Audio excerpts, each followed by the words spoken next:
Peerless dragon sovereign. अध्याय 11। तुम्हें ढूंढ लिया। क्या? लिन आन चौंक गया और चू नान की चेतावनी सुनकर वह जल्दी से पीछे मुड़ा और देखा कि लू किंग एक क्रूर भाव प्रकट कर रही थी, एक औषधि निकाल रही थी और उसे पी रही थी। पलक झपकते ही लू किंग की आभा में जबरदस्त उछाल आया और वह अपनी चरम अवस्था में लौट आई। इसके तुरंत बाद उसने एक और मुक्का मारा, जिससे हवा में गर्जना मच गई और उसका निशाना लिन आन के पेट पर था। यह हमला बहुत अचानक हुआ और लिन आन को बचाव करने से पहले ही पेट में चोट लग गई। पुफ! लिन आन ने मुंह से खून थूका, उसका शरीर पीछे की ओर उड़कर मंच के नीचे गिर गया। हा, मैंने अभी हार नहीं मानी, तुम अभी भी मुझसे लड़ने के लिए बहुत भोले हो, बच्चे, लू किंग ने गर्व से हंसते हुए कहा।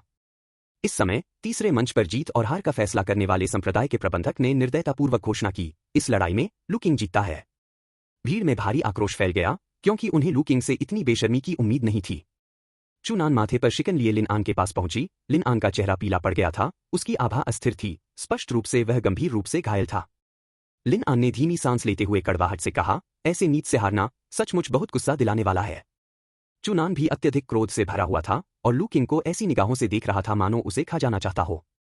लू किंग को हराने के बाद लिन आन पहले ही रुक चुका था, फिर भी लू किंग ने छुपकर हमला किया और रेफरी ने इसे नजरअंदाज कर दिया और यहां तक कि लू किंग को विजेता घोषित कर दिया। गुन यानक्सू चिंतित दिखीं और उन्होंने एक औषधि देते हुए कहा, छोटे भाई, इस औषधि को जल्दी से पी लो। लिन आन के बारे में गुन यानक्सू की चिंता देखकर लू किंग ने गुस्से से कहा, यानक्सू, मेरी प्यारी बहन, वह मेरा हारा हुआ दुश्मन है, तुम उसकी परवाह नहीं कर सकती। मुझे उम्मीद है कि तुम इस बेकार आदमी से दूर रहोगी। यह सुनकर गुन यानक्सू का सब्र टूट गया।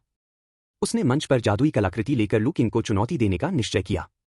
हालांकि चू नान सबसे पहले खड़ी हुई और लू किंग को घूरते हुए डांटते हुए बोली, लू किंग, तुम्हें लिन आन का अपमान करने की इजाजत नहीं है।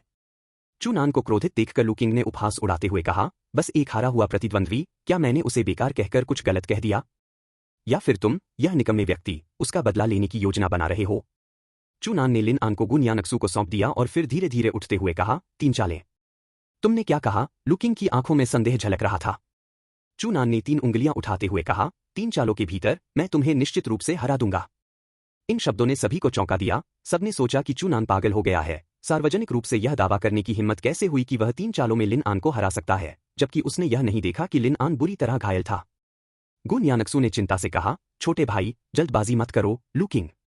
गुन यानक्सू के अपनी बात पूरी करने से पहले ही चू नान ने फिर कहा, अगर मैं तुम्हें 3 चालों में नहीं हरा सका तो मैं स्वेच्छा से अपनी जान दे दूंगा। आत्मबलिदान के बारे में सुनकर गंभीर रूप से घायल लिन आन भी चुप नहीं बैठ सकी। चू नान, मेरे लिए इतना आगे जाने की कोई जरूरत नहीं है, हम किसी और दिन लड़ सकते हैं। इस पर लू किंग बेहद शर्मिंदा हो गई और बोली, चू नान, तुम इतनी घमंडी बातें करते हो और दावा करते हो कि तुम मुझे 3 चालों में हरा सकते हो, वाकई बेशर्म हो। मैं तुम्हारी चुनौती स्वीकार करता हूं। इस बार मैं सबको बताना चाहता हूं कि मेरा विरोध करने का क्या परिणाम होता है, लू किंग। लू किंग ने सोचा कि चू नान जैसा निकम्मा व्यक्ति भी उसे चुनौती देने की हिम्मत कर रहा है, वह बिना मानहानि किए पीछे हटने का जोखिम नहीं उठा सकता। इसलिए उसे सायन माउंटेन स्वॉर्ड सेक्ट में चू नान को हराकर अपनी शक्ति स्थापित करनी होगी, यह सुनिश्चित करते हुए कि अब से कोई भी उसे उकसाने की हिम्मत न करे। यह दृश्य देखकर गुन यानक्सू ने आह भरी और आगे समझाने की कोशिश नहीं की, लेकिन उसने चू नान के लिए कुछ हित हासिल करने का फैसला किया। इसलिए उसने लू किंग से कहा, लू किंग, चू नान का छोटा भाई तुम्हारे साथ अपनी जान दांव पर लगाने को तैयार है, क्या तुम कुछ पेशकश कर सकती हो? आप खाली हाथ तो नहीं आएंगे, है ना? गुन यानक्सू के प्रश्नवाचक लहजे को सुनकर लू किंग के चेहरे के भाव बदल गए। वह दूसरों की बातों को तो नजरअंदाज कर सकता था, लेकिन गुन यानक्सू की बातों को नहीं, इसलिए उसने ठंडे लहजे में कहा, चूंकि मेरी प्यारी बहन यानक्सू ने इसका जिक्र किया है, तो मैं शर्त लगाऊंगा। अगर मैं हार गया तो मैं आपको 500 योगदान अंक दूंगा। सभी लोग चौंक गए। 500 योगदान अंक महत्वपूर्ण हैं, जो स्क्रिप्चर पवेलियन में एक मध्यवर्ती मार्शल कौशल के बदले में प्राप्त किए जा सकते हैं। यह ज्ञात है कि पवन और बादल रैंकिंग में शीर्ष पर रहने वाले को प्रति माह केवल 5000 योगदान अंक प्राप्त होते हैं। हालांकि गुन यानक्सू ने सिर हिलाते हुए कहा, छोटे भाई चू नान अपनी जान दांव पर लगा रहे हैं, 500 योगदान अंक काफी नहीं हैं, आपको 1000 अंक देने होंगे। 1000। उन योगदान अंकों के बदले 2 मध्यवर्ती मार्शल कौशल प्राप्त किए जा सकते थे। सभी शिष्य लू किंग की ओर देखने लगे। लू किंग के चेहरे का भाव एकदम बदल गया और उसने तिरस्कारपूर्वक कहा, इस निकम्मे व्यक्ति की जान की कीमत 1000 योगदान अंक क्यों है? 500 अंक देने का वादा करना ही मेरे लिए बहुत बड़ी कृपा है, लू किंग। लेकिन चूंकि यह यानक्सू का अनुरोध है, इसलिए मैं सहमत हूं। निकम्मे, अपनी मृत्यु को प्राप्त हो जाओ। धन्यवाद। चू नान ने गुन यानक्सू के प्रति कृतज्ञता व्यक्त करते हुए सिर हिलाया। लू किंग को चुनौती देना केवल लिन आन के प्रति अपनी भड़ास निकालने के लिए था, न कि योगदान अंक प्राप्त करने के लिए। गुन यानक्सू ने उनकी बहुत मदद की। तब चू नान ने कहा, बड़ी बहन, क्या मैं आपकी तलवार उधार ले सकती हूं? चूनान ने ईमानदारी से कहा कि हालांकि उनकी सियान माउंटेन स्वॉर्ड टेक्निक ने मामूली उपलब्धि हासिल कर ली थी, लेकिन उनके पास मार्शल आर्टिस्ट के लिए उपयुक्त तलवार नहीं थी। उनकी पिछली स्थिति और क्षमता बहुत कम थी, उन्हें कभी भी उपयुक्त युद्ध कौशल प्राप्त करने का अवसर नहीं मिला। गुन यानक्सू ने सिर हिलाया, युद्ध में इस्तेमाल की गई अपनी जलनीली तलवार निकाली और चूनान को सौंपते हुए कहा, मध्यवर्ती नश्वर मार्शल शियाओक्वान तलवार, इसे ले लो, छोटे भाई। चूनान ने शियाओक्वान तलवार को स्वीकार किया और ध्यानपूर्वक उसकी जांच की। नश्वर मार्शल ग्रेड उच्च नहीं होता और यह आध्यात्मिक मार्शल से भिन्न होता है, इसके लिए स्वामित्व की मान्यता की आवश्यकता नहीं होती और एक बार प्राप्त होने पर इसका उपयोग किया जा सकता है। अच्छी तलवार, मैं थोड़ी देर में वापस आता हूं, इतना कहकर चूनान मुड़ी और चबूतरे पर कदम रख दिया। लिन आन ने चेतावनी देते हुए कहा, चूनान, तुम्हें सावधान रहना चाहिए, जल्दबाजी में कोई काम मत करो। लू किंग ने चूनान को घूरते हुए अपने होठों पर एक ठंडी मुस्कान बिखेरी, चूनान, जल्द ही तुम्हें अपनी जान लेने की जरूरत नहीं पड़ेगी, मैं, लू किंग, तुम्हें यहीं इस चबूतरे पर मार डालूंगा।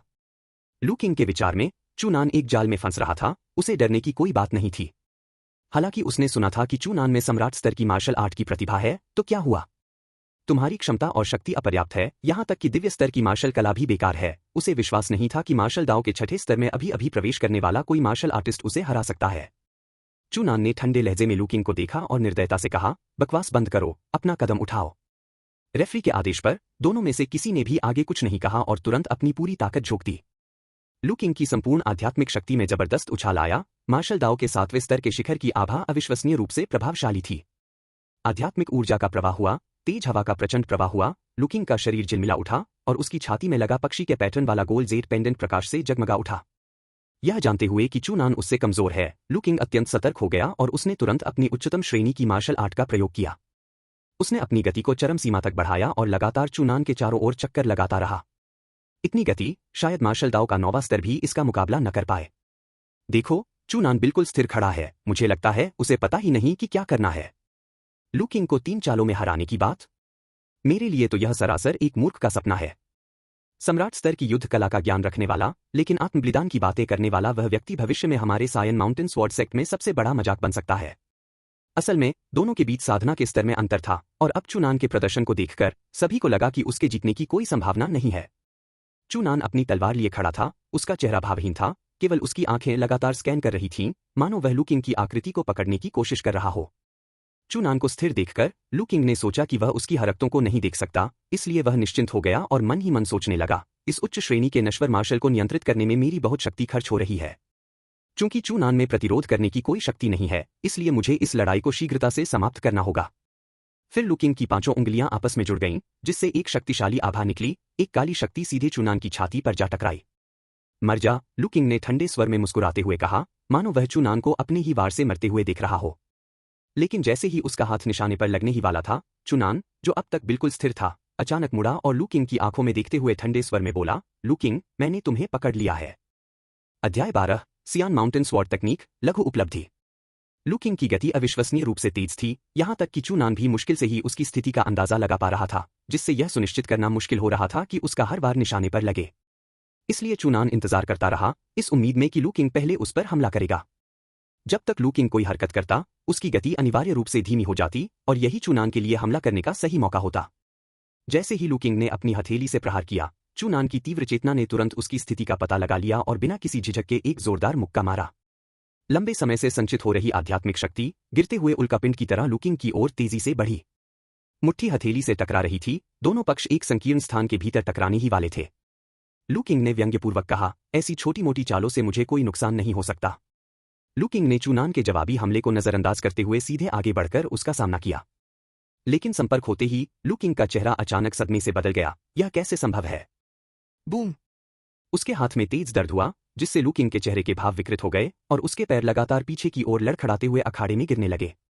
भीड़ अवाक रह गई, वे जो देख रहे थे उसे समझ नहीं पा रहे थे। चूनान ने न केवल लू किंग की स्थिति का पता लगाया, बल्कि उसने मार्शल दाव के छठे स्तर की साधना से उसे घायल भी कर दिया, यह वास्तव में अविश्वसनीय है।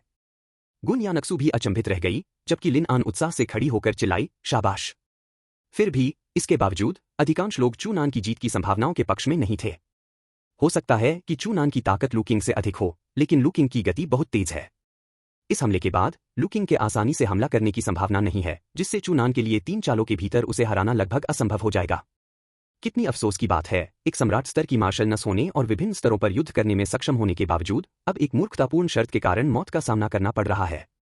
जब सभी ने चूनान के लिए शोक व्यक्त किया तो उसकी आंखों में एक चमक दिखाई दी। लू किंग के लड़खड़ाने का फायदा उठाते हुए वह उछलकर लू किंग के सामने आ गया। तुम्हारी छाती में वो चमकती हुई चीज क्या है? चूनान ने पूछा। निर्जन गहन रूपांतरण की साधना ने उसकी इंद्रियों को अविश्वसनीय रूप से तेज बना दिया, जिससे वह लू किंग की छाती में मौजूद असामान्यता को तुरंत पहचान सका। तुम ये क्या कर रहे हो? लू किंग का चेहरा हैरानी से भर गया और उसने विरोध करने की कोशिश की, लेकिन चूनान ने फुर्ती से हाथ बढ़ाकर उसके सीने का वस्त्र फाड़ दिया और अंदर एक चमकता हुआ गोल जेड का पेंडेंट दिखाया। चूनान की आंखें खुशी से चमक उठीं, यही तो है। लू किंग ने आपत्ति जताई या नहीं, इसकी परवाह किए बिना उसने एक हाथ से जेड का पेंडेंट छीन लिया और उन दोनों के बीच कुछ दूरी बना ली। क्या अनमोल चीज है! जैसे ही उसने जेड पेंडेंट को अपनी हथेली में पकड़ा और बारीकी से उसकी जांच की, चूनान विस्मय से भर गया। एक उत्कृष्ट मार्शल आर्ट जो किसी मार्शल आर्टिस्ट की गति को बढ़ा सकता है, वास्तव में एक बेहद दुर्लभ वस्तु। अपने नश्वर मार्शल को छीने जाते देख लू किंग क्रोध से आग बबूला हो गया। मेरा पवनरोधक जेड पेंडेंट लौटाओ। चूनान ने लू किंग की ओर एक नजर डाली और तिरस्कारपूर्ण लहजे में जवाब दिया, हवा को रोकने वाला जेड पेंडेंट? साफ है, यह वही हवा में कदम रखने वाला जेड पेंडेंट है जो मुझे गलती से मिल गया। फिर चूनान ने लू किंग के ठीक सामने पवन चरण वाले जेड पेंडेंट को अपनी छाती में छिपा लिया। यह दृश्य देखकर लू किंग का गुस्सा 7वें आसमान पर पहुंच गया और उसने कहा, चूनान, मैं तुम्हें मरा हुआ देखना चाहता हूं। मध्यम स्तर का मार्शल कौशल, भयंकर अग्निमुक्का। लू किंग की आंखें खून की तरह लाल हो गईं, उसकी हथेलियों में आग की लपटों का एक सर्पिल घेरा बन गया जो तेजी से झिलमिला रहा था, धधकती हुई और शक्तिशाली। इस हमले के बाद लू किंग हत्या के इरादे से भर गया और उसने चूनान को खत्म करने की कसम खाई। लू किंग के मार्शल कौशल के प्रदर्शन को देखकर सभी लोग दंग रह गए।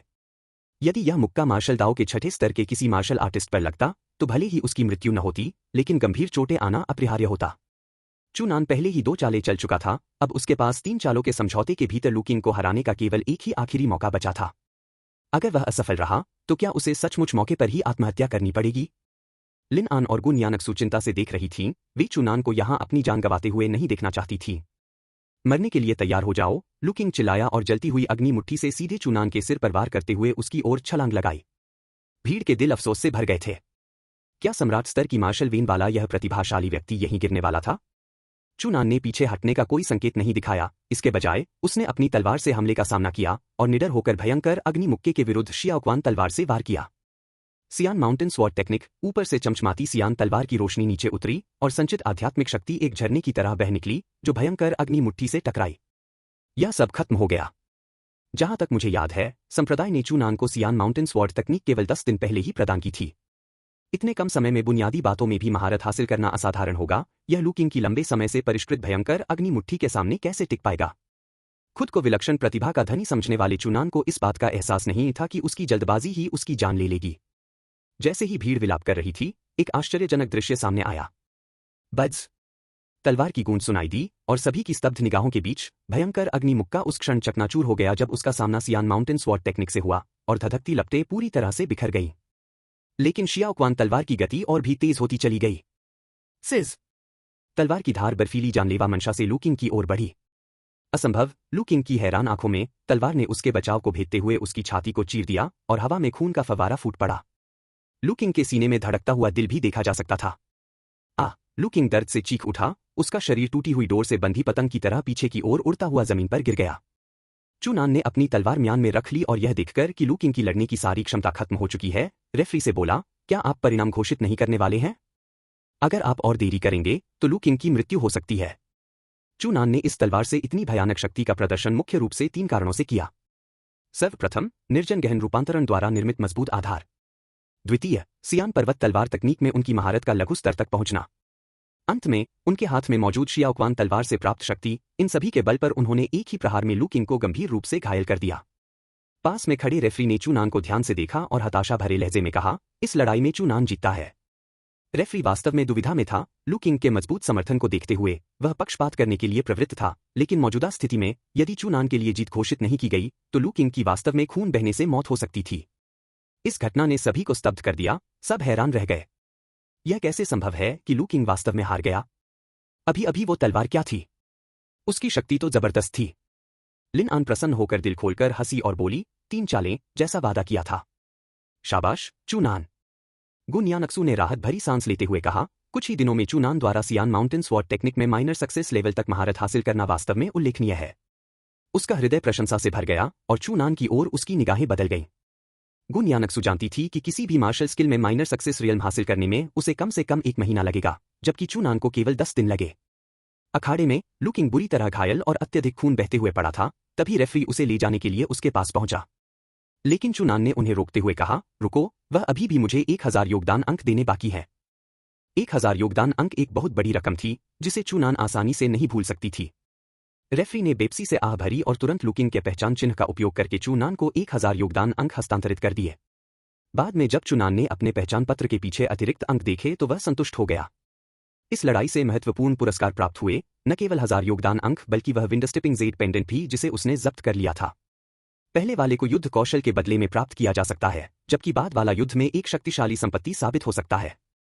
जैसे ही चूनान धीरे धीरे अखाड़े से बाहर निकला, उसने पाया कि उसका नाम शक्ति रैंकिंग बोर्ड पर आ गया है और वह 351वें स्थान पर पहुंच गया है, जिससे लू किंग का पिछला स्थान बदल गया है। अध्याय 13, गुन यानक्सु को अस्वीकार करना। भीड़ ने चूनान को मान्यता भारियों से देखी। एक ही तलवार के वार से लू किंग को गंभीर रूप से घायल कर देने की क्षमता ने निश्चित रूप से उसे संप्रदाय के शिष्यों में एक मजबूत शक्ति बना दिया था। अपने कुछ प्रकाशन के बाद लिन आन ने अंगूठा को ऊपर उठाकर कहा, चूनान, हालांकि मुझे संदेह था कि लू किंग ने प्रतिस्पर्धा नहीं की थी, लेकिन मुझे उम्मीद नहीं थी कि तुम उससे केवल 3 चालों में हरे दोगे थे। चूनान ने अभिलेख से कहा, यह मेरी किस्मत की बात थी। इतना कुछ उसने सियाओक्वान तलवार गुन यानक्सु को फिर से दिया और कहा, धन्यवाद वरिष्ठ सिस्टर। इस तलवार के बिना मुझे नहीं लगता कि लू किंग को हराना इतना आसान होता है। सियाओक्वान तलवारें प्राप्त करने और रखने के बाद गुन यानक्सु ने कृतज्ञता के स्वर में कहा, आप दोनों की कृपा से ही मैं आज लू किंग से असंतुष्ट असामी हूं। क्या आप मेरे पड़ोस में आना शुरू करेंगे, जहां मैं खुद उसे खाना बनाने के लिए अपना मित्रवत मित्रता करूंगी? गुन यानक्सु ने पूरी ईमानदारी से बात की, जिसमें चौल का कोई हिस्सा नहीं था। आसपास मौजूद शिष्यों के चेहरे पर स्थिरता के भाव थे। गुन यानक्सु के निजी कमरे में उनके सपने को पूरा करने के लिए आमंत्रित किया गया था। उन्होंने चूनान और लिन आन को प्यास और जलन से भरे संबंधों से देखा। शांत रूप से लिन आन ने अपना सिर हिलाया और मन बनाते हुए कहा, मैं लू किंग को पूरी तरह से अनदेखा नहीं कर सकता, धन्यवाद की कोई जरूरत नहीं है, आखिरकार मैंने उसे हराया नहीं था। इस मशीन पर चूनान ने यह भी कहा, यह एक छोटी सी बात थी जिसका जिक्र नहीं किया गया था, इसलिए इतनी परेशानी उठाने की कोई जरूरत नहीं है, सीनियर सिस्टर। चूनान और लिन आन की बातें सुनकर भीड़ का मन हुआ कि वे अपना मुंह बंद कर बैठे। गुन यानक्सु ने उन्हें दिल से आमंत्रित किया था, लेकिन उन्होंने वास्तव में मना कर दिया। यह सरल समझ से परे था। गुन यानक्सु उन्हें फिर से साए की कोशिश करना चाहता था, लेकिन चूनान और लिन आन गुआनक्सु के घर न जाने के लिए पूरी तरह से दृढ़ थे।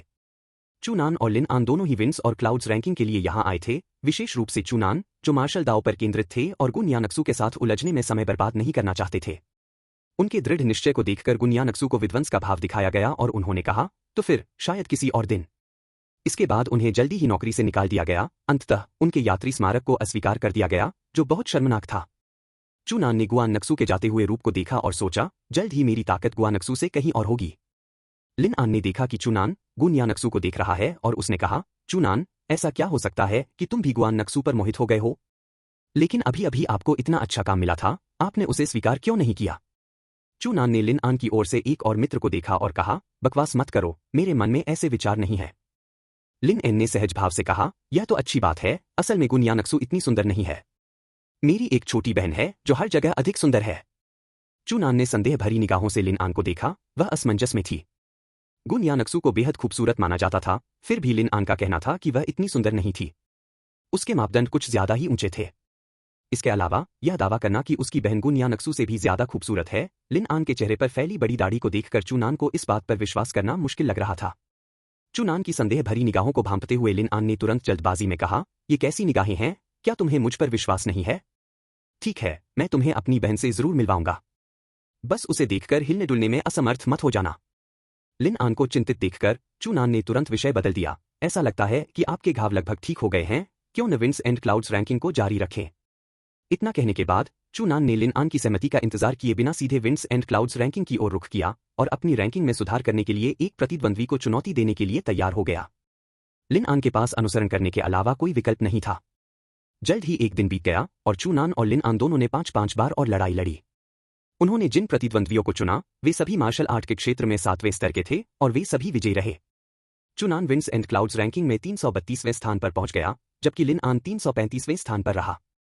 इसके बाद उन्होंने चुनौती देना बंद कर दिया क्योंकि उच्च रैंक के सभी लोग यांग व्हील मार्शल आर्टिस्ट थे। चुनान को हर लड़ाई जीतने का भरोसा नहीं था, इसलिए उसने रुकना चुना। अपने विरोधियों के साथ 5 लड़ाइयों और जुआ समझौतों के बाद उन्होंने प्रत्येक ने 100 योगदान अंक अर्जित किए।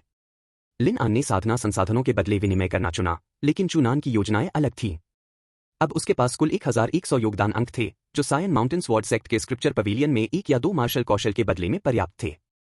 हालांकि मेरी नींव मजबूत है, लेकिन मेरे पास तरीके बहुत कम हैं। केवल सियान माउंटेन स्वॉर्ड टेक्निक होना पर्याप्त नहीं है, मुझे विरोधियों से निपटने के लिए और अधिक तरीकों की आवश्यकता है। चुनान ने विचार किया और इन योगदान अंकों का उपयोग शास्त्र मंडप में साधना तकनीकों के बदले में करने का निर्णय लिया। सायन mountain sword sect, scripture pavilion. यह स्थान सायन माउंटेन स्वॉर्ड सेक्ट के प्रमुख केंद्रों में से एक है, जहां साधना तकनीकों, मार्शल कौशल, गुप्त तकनीकों, औषधियों के सूत्रों, युद्ध कला आरेखों और अन्य चीजों का विशाल संग्रह मौजूद है। शास्त्र मंडप को 3 स्तरों में विभाजित किया गया है। पहला स्तर बाह्य संप्रदाय के शिष्यों के लिए है, जहां केवल निम्न, मध्य, उच्च और शिखर स्तर की साधना तकनीकों या युद्ध कौशल का आदान प्रदान किया जा सकता है। दूसरा स्तर आंतरिक संप्रदाय के शिष्यों के लिए खुला है और इसमें सीमित संख्या में पीले स्तर की साधना तकनीकें या मार्शल कौशल शामिल हैं। तीसरा स्तर केवल सच्चे शिष्यों के लिए है और कहा जाता है कि इसमें जुआन ग्रेड मार्शल स्किल की विरासतें समाहित हैं। इस जगह की सुरक्षा बहुत कड़ी है, न केवल स्पिरिट पिल दायरे और मार्शल आर्ट्स दायरे के शिष्यों से बनी गश्ती टीमों द्वारा, बल्कि यहां साल भर तैनात रहने वाले यांग व्हील दायरे के एक मार्शल आर्टिस्ट द्वारा भी। इस बार चुनान की यात्रा मार्शल कौशल के बदले में थी, क्योंकि केवल उपयुक्त मार्शल कौशल ही वास्तव में एक मार्शल आर्टिस्ट की पूरी शक्ति को सामने ला सकते हैं। उसकी निगाहें लगातार पहली मंजिल पर मौजूद अलमारियों पर टिकी हुई थीं और वह अपने लिए उपयुक्त मार्शल स्किल्स का चयन कर रहा था। निम्न श्रेणी की martial skill tiger road fist बहुत कमजोर है। जुआनतियान कला की मध्यवर्ती साधना तकनीक, यह तो एक कुत्ता भी नहीं सीख पाएगा। और तब कई घंटों के चयन के बाद, लगभग हर मार्शल कौशल की समीक्षा करने के बाद, उन्होंने अंततः उनमें से 2 पर ध्यान केंद्रित किया। पहला कौशल मध्यवर्ती स्तर का है, जिसके योगदान अंक 600 हैं। यह एक युद्धकालीन शारीरिक तकनीक है जो युद्ध के दौरान थोड़े समय के लिए हवा में तैरने की क्षमता प्रदान करती है। इसका इस्तेमाल युद्ध में या भागने के लिए किया जा सकता है। चुनान को इसमें बहुत दिलचस्पी थी। अगर इस मार्शल स्किल को मेरे द्वारा अभी प्राप्त किए गए स्काई स्टिपिंग जेड पेंडेंट के साथ जोड़ा जाए, तो यह गति में उच्च या यहां तक कि शिखर शारीरिक तकनीकों को भी टक्कर देगा। बिना ज्यादा सोचे समझे चुनान ने सोअरिंग विंड स्काई स्टिपिंग तकनीक को अपनाने का विकल्प चुना। इसके बाद चुनान ने मध्यवर्ती मार्शल कौशल पर ध्यान केंद्रित किया, जो अपनी प्रचंड शक्ति के लिए जाना जाता है, एक भयानक मार्शल कौशल जो लोहे को भी तोड़ सकता है। विवरण से अंदाजा लगाएं तो इसकी शक्ति उच्च स्तरीय मार्शल कौशल के बराबर है, तो फिर यह केवल एक मध्यवर्ती स्तर का कौशल क्यों है और इसे मात्र 400 योगदान अंकों में क्यों बेचा जाता है? चुनान ने प्रस्तावना पढ़ना जारी रखा और पाया कि एक पृष्ठ फटा हुआ था। व्याकुल होकर चुनान ने धर्म ग्रंथ मंडप के संरक्षक के पास जाकर आदरपूर्वक एक धूसर वस्त्रधारी बुजुर्ग व्यक्ति से पूछा, वरिष्ठ, इसके परिचय से एक पृष्ठ क्यों गायब है?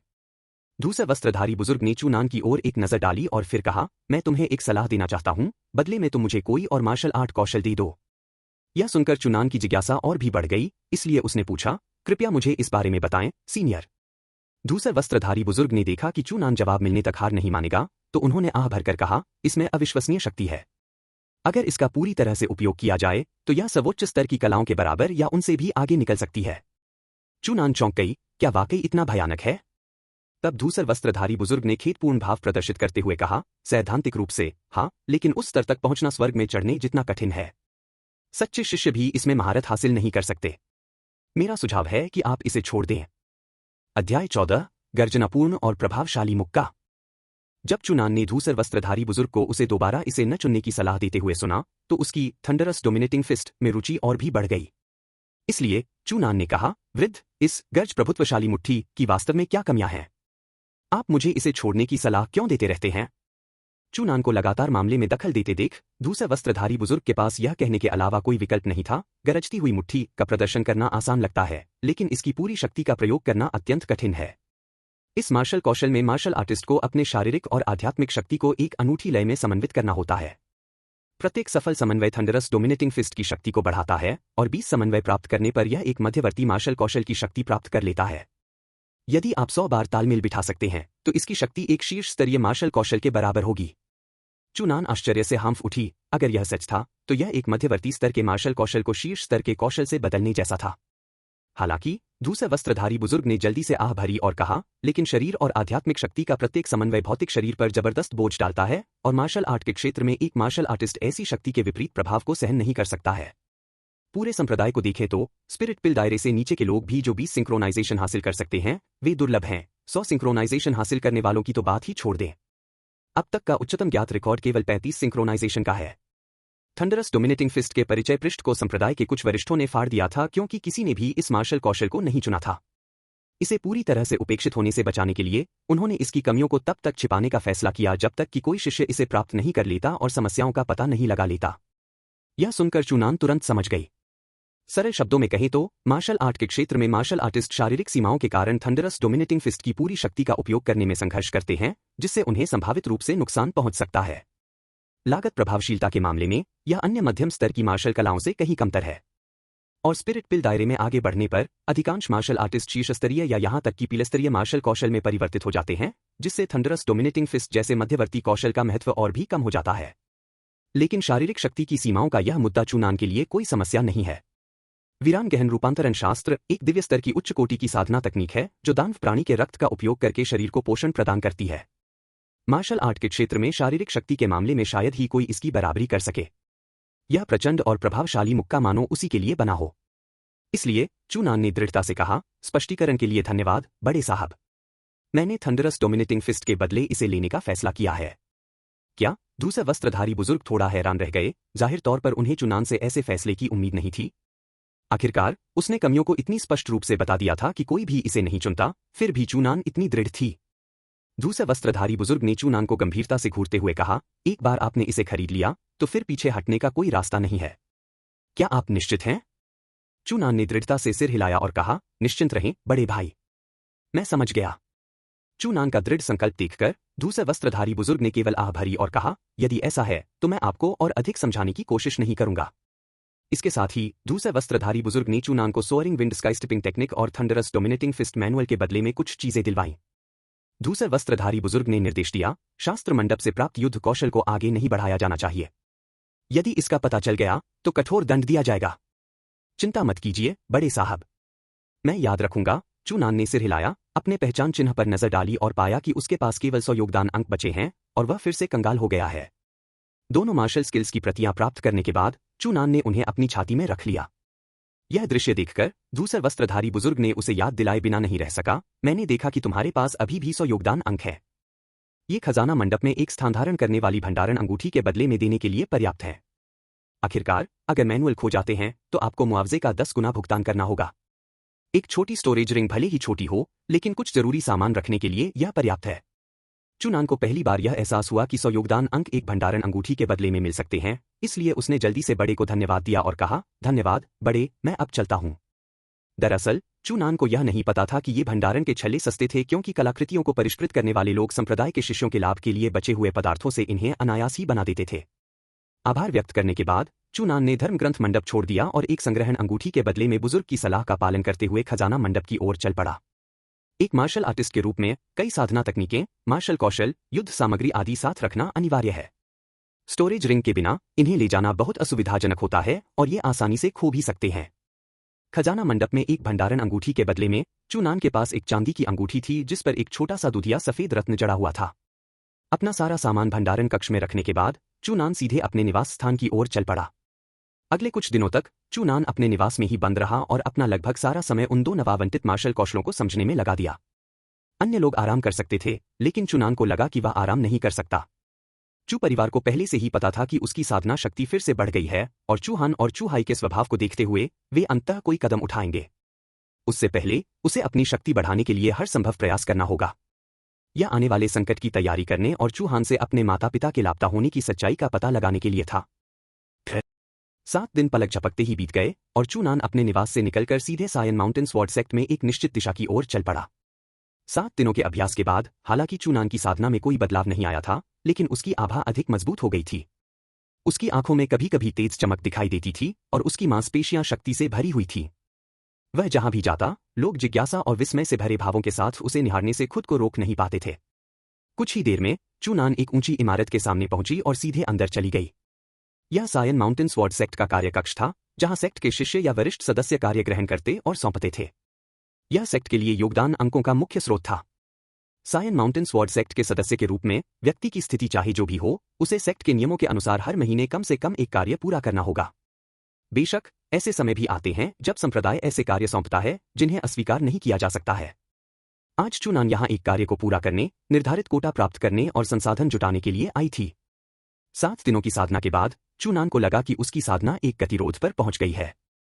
केवल साधना तकनीकों के संचालन पर निर्भर रहकर स्वर्ग और पृथ्वी की आध्यात्मिक ऊर्जा को अवशोषित करना अब उतना प्रभावी नहीं रह गया था। ऐसे समय में दोबारा सफलता हासिल करने के लिए कुछ बाहरी सहायता की आवश्यकता थी।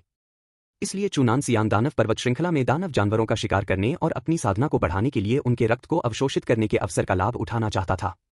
कार्य कक्ष में प्रवेश करते ही वहां शिष्यों के प्रतिदिन आने जाने से चहल पहल का माहौल था। चूनान बाहरी संप्रदाय के शिष्यों को कार्य सौंपने वाले क्षेत्र में गया और कार्यसूची को सरसरी तौर पर देखने लगा।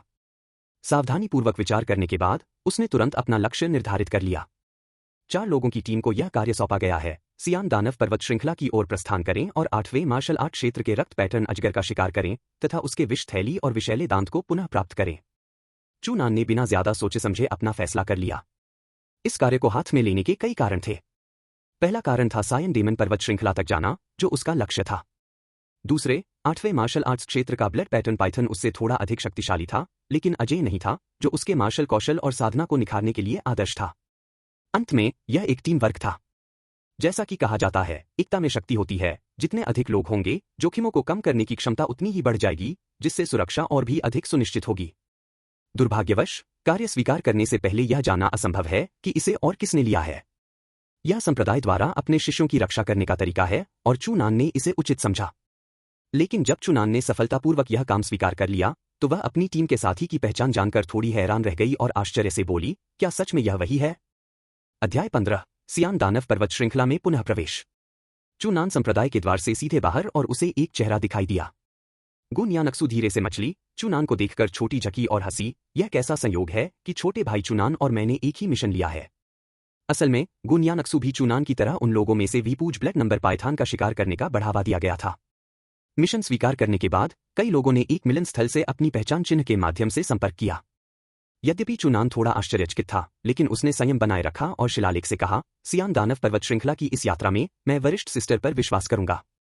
वही क्षण एक हट्टाकट्टा युवक आगे बढ़ा और ठंडा स्वर में बोला, छोटी बहन यानक्सु, क्या यह चूनान है जिसके बारे में आपने कहा था कि उसके पास के सम्राट स्तर के मार्शल नास हैं?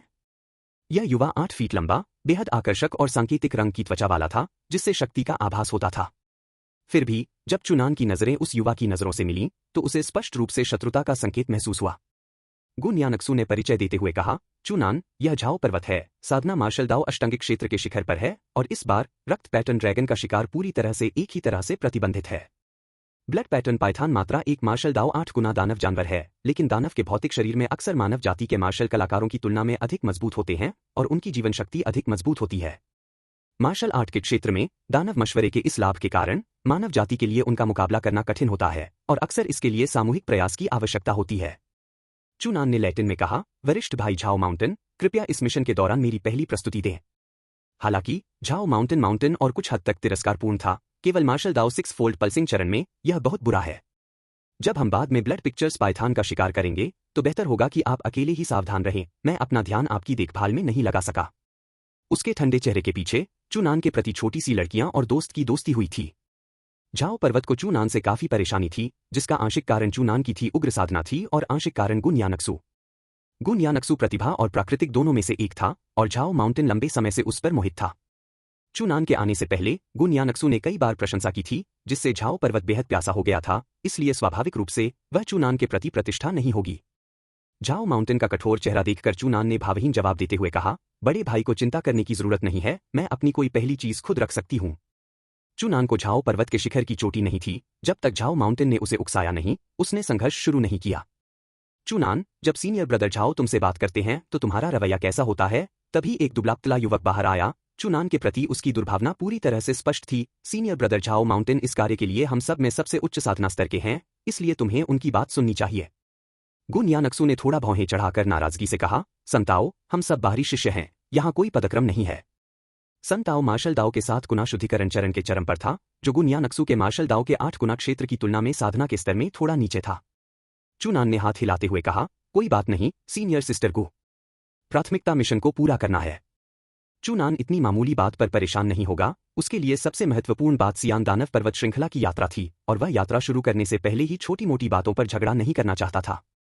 यह सब कहने के बावजूद चूहान और चूहाई के साथ हुई घटनाओं के बाद चूनान सभी के प्रति सतर्क रही। वह किसी भी क्षण युद्ध के लिए तैयार था, चाहे वह राक्षसी जानवरों के खिलाफ हो या मनुष्यों के खिलाफ। इसके बाद झाओ माउंटेन ने कहा, ठीक है, चूंकि सब लोग यहाँ हैं, तो चलिए चलते हैं। इस मिशन का इनाम 2000 योगदान अंक हैं, हम में से प्रत्येक को 500 अंक मिलेंगे, इसलिए हमें कुछ भी गलत नहीं होने देना चाहिए। सभी को ब्लड पैटर्न पाइथन के स्थान की जानकारी है, चलिए रास्ते में रणनीति पर चर्चा करते हैं। चूनान ने चुपचाप सिर हिलाया। सियान दानव पर्वत श्रृंखला दानव प्राणियों और छिपे हुए खतरों से भरी हुई थी, उनकी साधना के स्तर को देखते हुए वे केवल इसके बाहरी इलाकों में ही कार्य कर सकते थे। इसके बावजूद भी उनके जीवन को लगातार खतरा बना रहता था। तुरंत ही वे चारों सियान माउंटेन स्वॉर्ड सेक्ट को छोड़कर सियान डेमन माउंटेन रेंज की ओर चल पड़े। जैसे ही चूनान संप्रदाय से बाहर निकल रही थी, दो आकृतियां धीरे धीरे प्रकट हुईं। वह हारा हुआ चूनान आखिरकार संप्रदाय छोड़कर चला गया। चूमियाओं ने नफरत से भरी निगाहों से उस दिशा में देखा जिधर चूनान जा रहा था। सियान माउंटेन स्वॉर्ड सेक्ट के सामने चूनान से सार्वजनिक रूप से पराजित होने के बाद जब भी चूमियाओं को यह घटना याद आती थी तो उसे गहरा आक्रोश महसूस होता था। चूमियाओं के बगल में ली जियानफेई ने भौहें चढ़ाकर कहा, अगर चूनान की हत्या का पता चल गया तो हम। चूमियाओं ने तुरंत जवाब दिया, तुम्हें किस बात का डर है? अगर चूनान सियान दानव पर्वत श्रृंखला में मर जाता है तो कोई हम पर शक नहीं करेगा।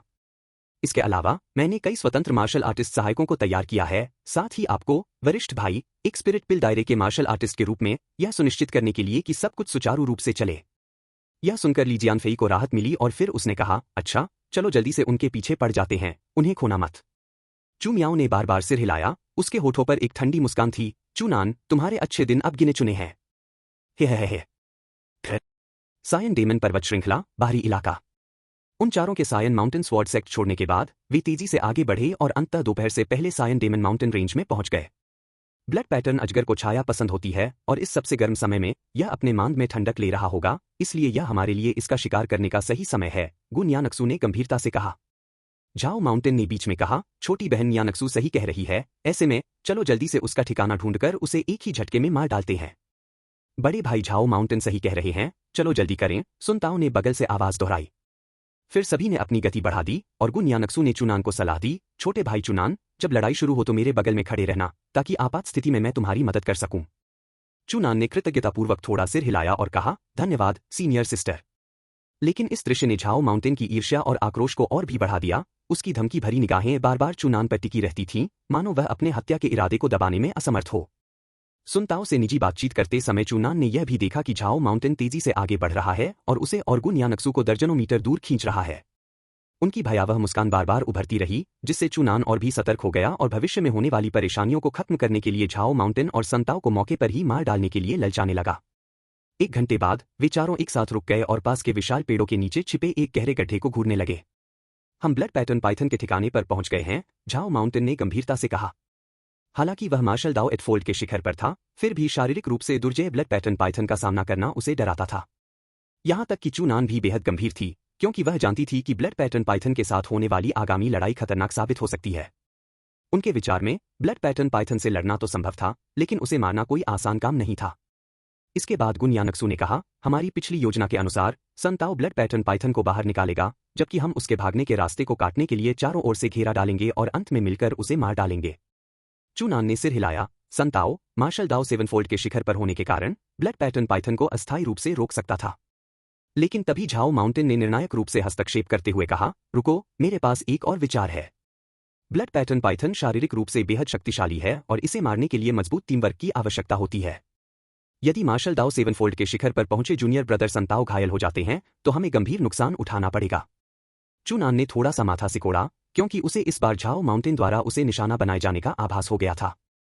निश्चित रूप से झाओ माउंटेन ने चूनान की ओर सिर घुमाकर कहा, जूनियर भाई चूनान केवल मार्शल दाओ 6 फोल्ड स्तर पर हैं और असली लड़ाई में उनसे कोई खास फर्क नहीं पड़ेगा।